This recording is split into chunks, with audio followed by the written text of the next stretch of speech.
Ever since Donald Trump announced that he was running for president, Ivanka was right by his side, basically acting like a second first lady. And overall, she was a pretty important person to Trump's campaign. But as we all know, Ivanka recently said that she was no longer interested in being in politics. And this came to a surprise to many who were expecting her to have a bigger role, especially since Melania Trump recently said that she wasn't interested in politics anymore either. But either way, okay, she's not interested in politics. That's fine, seems perfectly normal. That is, until we got news that Ivanka Trump was going to be attending the Republican National Convention. And this convention is on July 18th and will be where Donald Trump accepts his GOP nomination. And so from this news, Ivanka has resurfaced to help Donald Trump's campaign. But there is a catch. And we'll get to that catch here in a second, but I want to go back and touch on the Republican National Convention for a second. Because obviously now we know that Trump and Ivanka will both be there. But you know who won't be there? Nikki Haley. And it's not just that she didn't want to attend or couldn't make it. She was literally not invited to go. She got 97 delegates in her primaries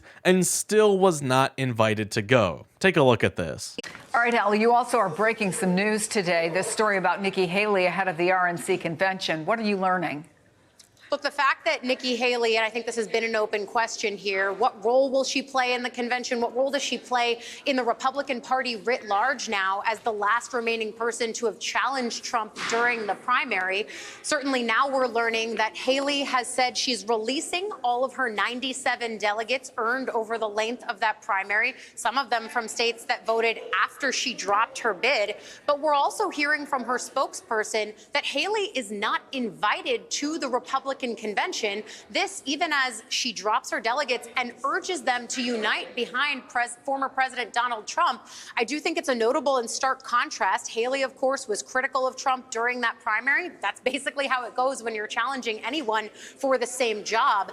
The two politicians have spoken by the phone over the course of the last few weeks. We learned that recently. Doesn't seem like that phone call necessarily healed any of the bad blood between them, specifically because as Cheney Denton, Haley's longtime spokesperson, said to me, she's not invited and Trump is entitled to have the convention that he wants. Haley, in Cheney's words, is fine with not being there, but it's again a moment where she's preaching unity, but will not be at the convention to underscore the need for that, even as her delegates are now free to go for Trump. And I think this tweet sums up the situation pretty well. I don't understand how someone with delegates is not invited. I don't even like Nikki, but if she has voters voting for her, she should be permitted into the convention. And this reply has one of the best responses to that. This is how the dictatorship starts. Eliminate challengers. You see, this would be funny if it wasn't so true. But this decision to not have Nikki Haley at the GOP isn't really surprising at all, because she absolutely ripped into Donald Trump, and any more moderate voter would instantly love to vote for her over Trump. But I think this just goes to show you how much of a chokehold Donald Trump has over the Republican Party. Anyone who is critical of Donald Trump basically loses all right to call themselves a Republican, seeing as though Nikki Haley isn't even allowed to show up at the Republican National Convention. But remember how Trump was saying that he might need to make his own Freedom Party a while back? Well, he does not even need to do that anymore because he has turned the Republican Party into his own party. And any candidates who are not Trump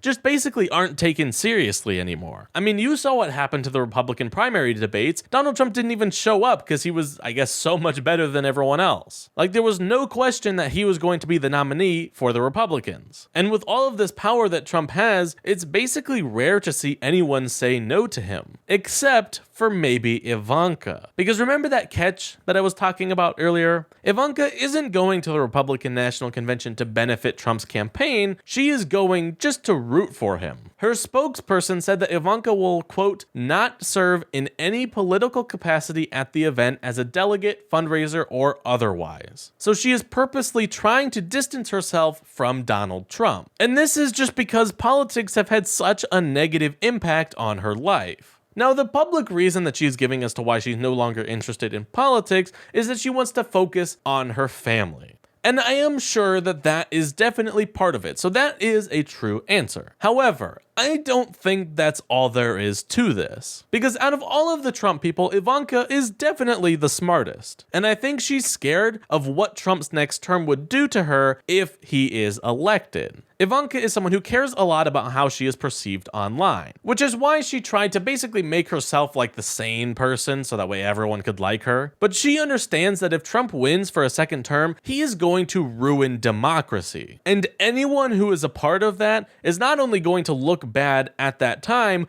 but also looking back on history books. She doesn't want to be labeled as someone who helped Donald Trump overthrow democracy. She wants to be labeled as the only sane person who was working with Trump. And she would never admit this to the public. Mike Pence was a very similar situation to this. And he wasn't even like purposefully going up against Trump. He was just doing his job. And you still had people chanting, "Hang Mike Pence." And while Ivanka probably won't receive that same treatment, she's definitely scared about it because it could totally ruin her life. So with that in mind, Ivanka is still going to do the bare minimum, and I mean the absolute bare minimum, to not make Trump's base hate her. And in this case, that is her saying that she's going to the Republican National Convention to cheer on her dad. But while she's doing this, she is trying to slowly walk away and distance herself because she knows that Donald Trump is a walking landmine. And she knows that if he wins the presidency, this is not going to bode well for her or really the whole country.